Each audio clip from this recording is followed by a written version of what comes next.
Deus se arrependeu? Como explicar isso? Bom, pessoal, esse vai ser o tema do vídeo de hoje. Como vocês podem ver, aqui em Gênesis capítulo 6, versículo 6, diz o seguinte: então arrependeu-se o Senhor de haver feito o homem sobre a terra, e pesou-lhe em seu coração. Em Números 23, 19, já diz o contrário. Deus não é homem para que minta, nem filho do homem para que se arrependa. Então, será que existe uma contradição aqui? Bom, eu vou trazer uma explicação sobre essa questão, mostrando que não tem nenhuma contradição nessas duas passagens, tá?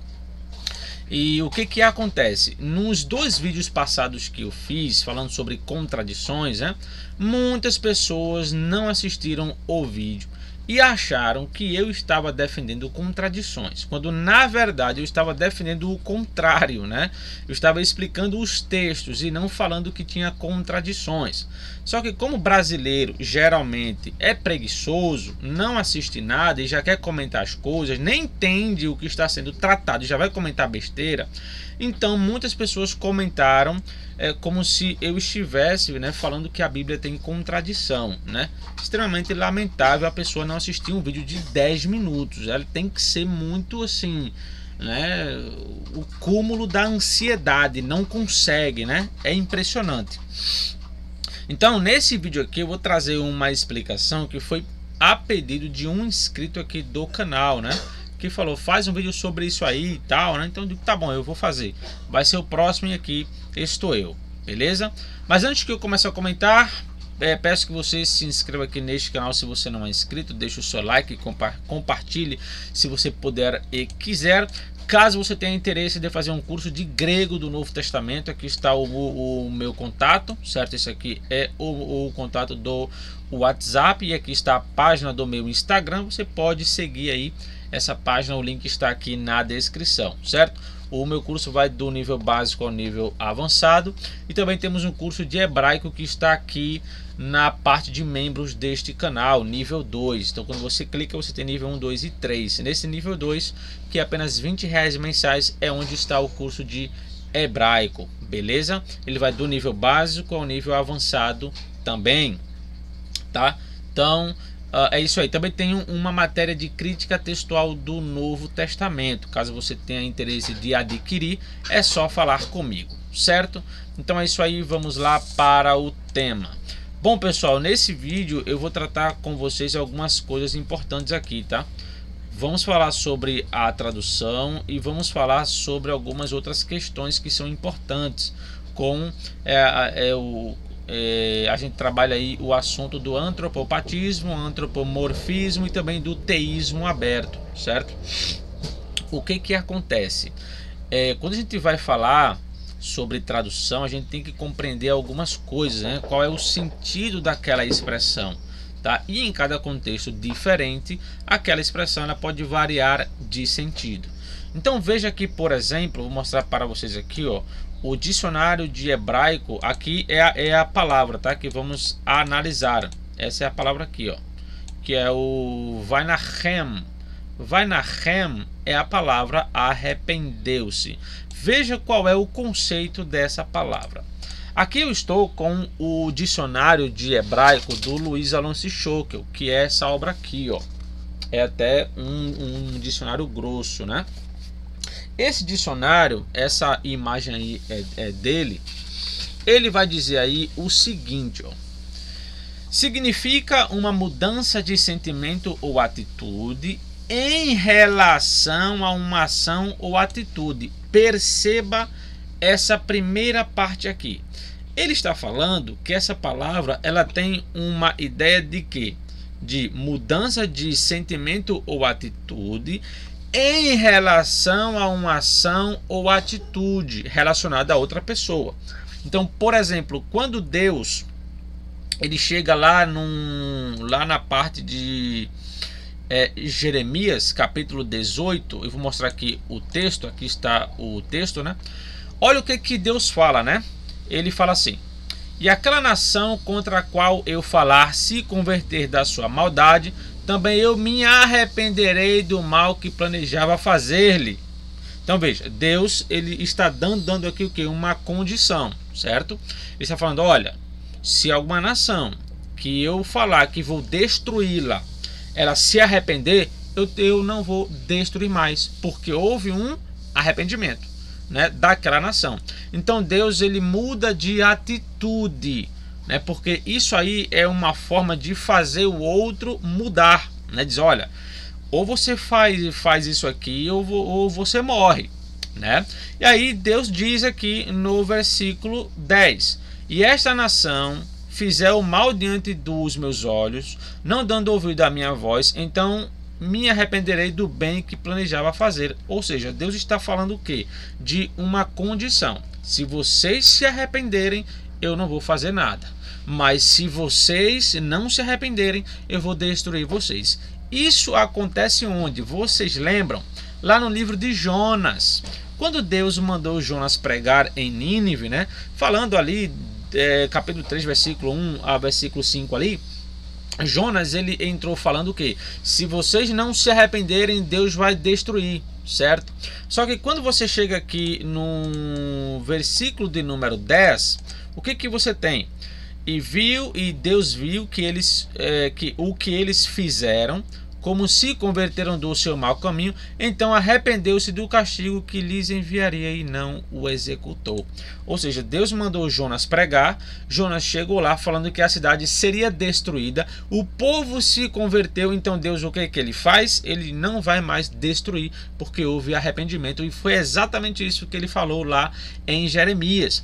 Então quer dizer, o arrependimento que está ligado a Deus é uma mudança de atitude ligada à ação do outro, certo? Então quando o homem ele faz algo, Deus ele muda de atitude com o homem. Então veja, quando Deus ele criou Adão e ele criou Eva ali, né, tal, eles eram perfeitos. Só que quando o pecado entrou, eles tiveram uma mudança de atitude, e Deus a mesma coisa. Então Deus ele tem mudança de atitude com relação ao que o outro faz. Aí o que aqui acontece? Quando nós olhamos aqui para o texto de Jeremias, de Números, né? Capítulo 23, versículo 19, que diz que Deus não é homem para que minta, nem filho do homem para que se arrependa. Aqui veja que esse arrependimento está ligado ao que Deus falaria. Ó, porventura diria ele e não o faria, ou falaria e não o confirmaria. Ou seja, o texto aqui está falando naquele contexto em que Deus fala que vai fazer alguma coisa. Então se Deus ele fala que vai fazer algo, ele vai fazer, certo? Então isso aqui já não tem uma outra pessoa ou uma outra ação de outra pessoa. Aqui é plenamente Deus.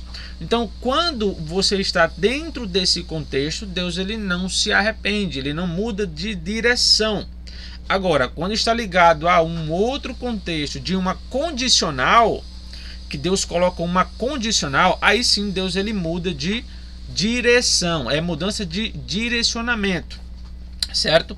Aí o que acontece? Vamos lá aqui para pegar aqui alguns textos interessantes, né? No caso aqui, algumas traduções. Aqui foi o dicionário, né? Ele traz aqui, ó, a palavra, né? Deplorar, lamentar, sentir pesar, né? Consolar-se, aliviar-se, acalmar-se, aplacar-se, etc. Aí você tem o dicionário do William Holiday, que é esse aqui, ó, esse dicionário de hebraico. Olha o que ele diz dessa palavra, né? Lamentar-se, sentir pesar, uma mudança de opinião. 1 Samuel 15, 29. Aí ele diz, né? Permitir-se uma mudança de opinião a respeito de, abrandar, ceder a respeito de. Aí cita aqui texto. Aí ele fala mudar de atitude, cita aqui texto. Diz permitir-se, estar arrependido, ter pena. Ó, ter pena, né? E aí ele coloca aqui, né, Gênesis 6:6. Quando nós olhamos algumas traduções em português, elas traduzem basicamente desse jeito. Veja aqui, por exemplo, essa edição católica, né, ela fala assim, ó, Deus sentiu-se pena de ter criado a humanidade e ficou muito triste. Por quê?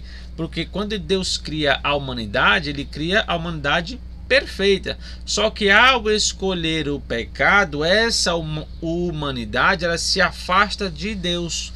Então Deus ele sente pena disso, né? Ele lamenta por isso ter acontecido.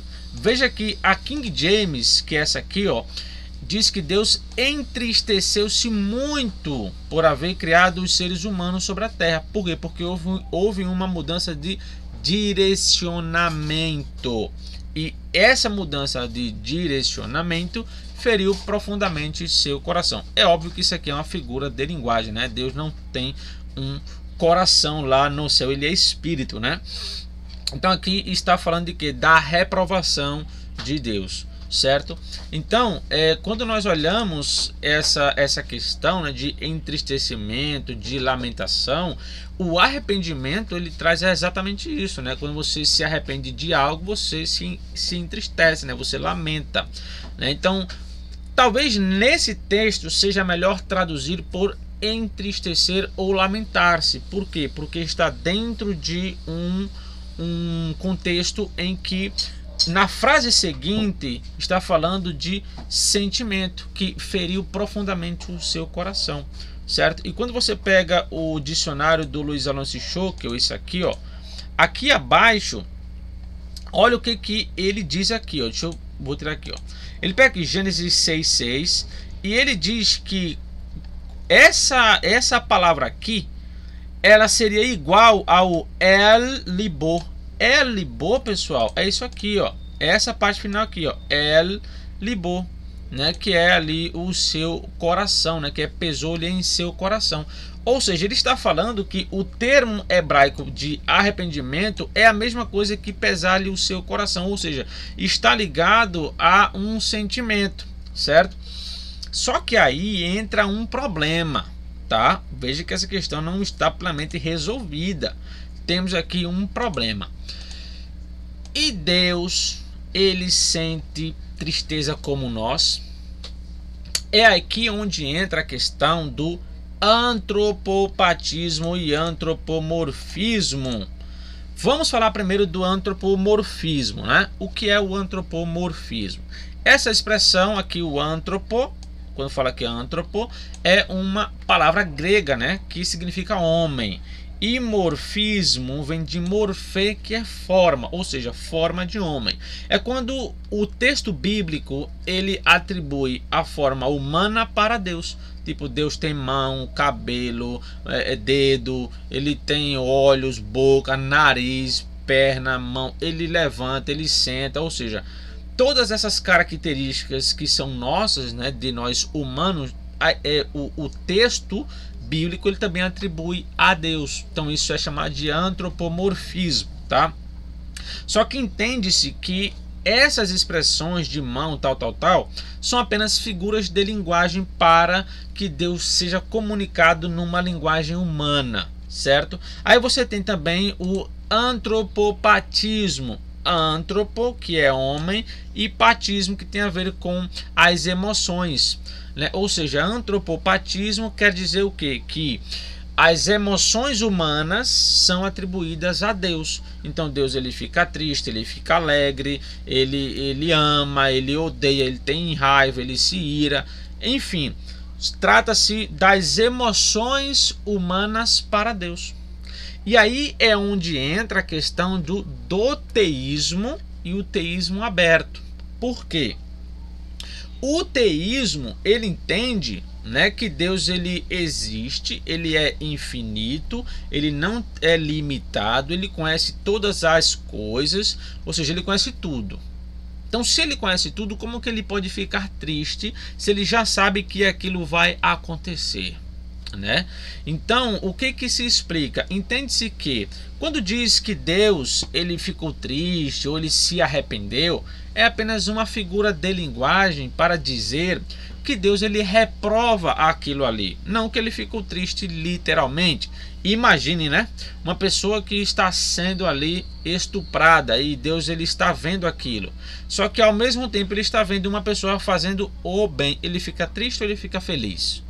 Você consegue imaginar isso? Então são questões que Deus ele aprova e reprova. Então uma ele aprova e outra ele reprova. Então, para falar numa linguagem mais humana, para que nós compreendamos o que o texto está falando, ele usa as emoções humanas, ou seja, Deus ele se arrependeu, Deus ele ficou triste, ele lamentou, etc. Então não entende isso como algo literal, entende-se que é apenas uma figura de linguagem para que Deus ele aprove e desaprove alguma coisa. Quando nós vamos para o teísmo aberto, né? O teísmo aberto ele é uma posição teológica um pouco diferente. Por quê? Porque ele entende que Deus ele é limitado. Por exemplo, Deus ele não sabe todas as coisas, ele só sabe quando ele quer saber, né? As testemunhas de Jeová defendem essa vertente, né? Eles não acreditam que Deus sabe todas as coisas. Eles falam que Deus só sabe quando ele quer saber. Então, neste caso, Deus ele já fica triste, já se arrepende, ele muda de ideia. Por quê? Porque ele não sabe o que vai acontecer. Ele pode ser pego de surpresa, certo? Então, dentro do teísmo aberto, entende-se todos esses textos de forma literal, porque Deus ele respeita a liberdade humana.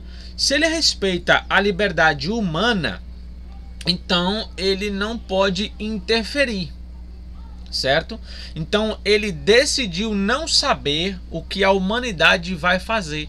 Por isso que ele coloca a árvore lá, né, que tem o fruto do bem e do mal. Então, dentro do teísmo aberto, não faz sentido Deus saber tudo. Porque se ele soubesse que Adão e Eva iriam pecar, para que ele colocou lá a árvore? Para que eles comessem do fruto e eles pecassem. Entende? Então isso não faz sentido. Então o que acontece?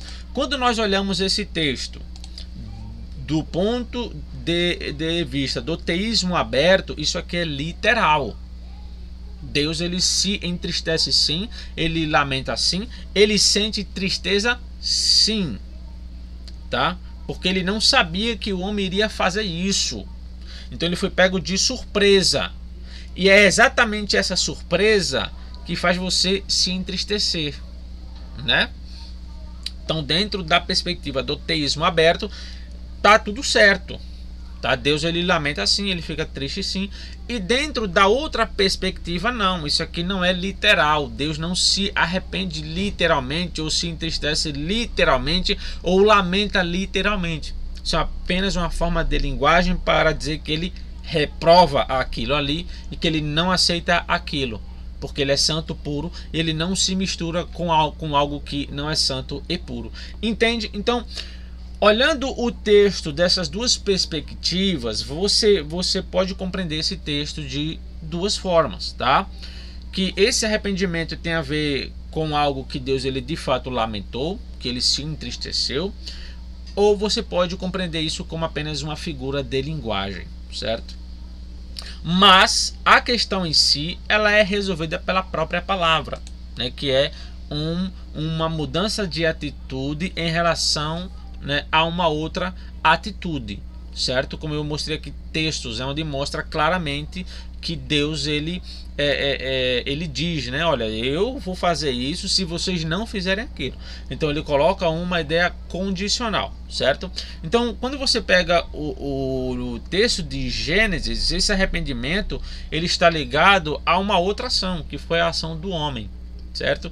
Então existe uma mudança de atitude.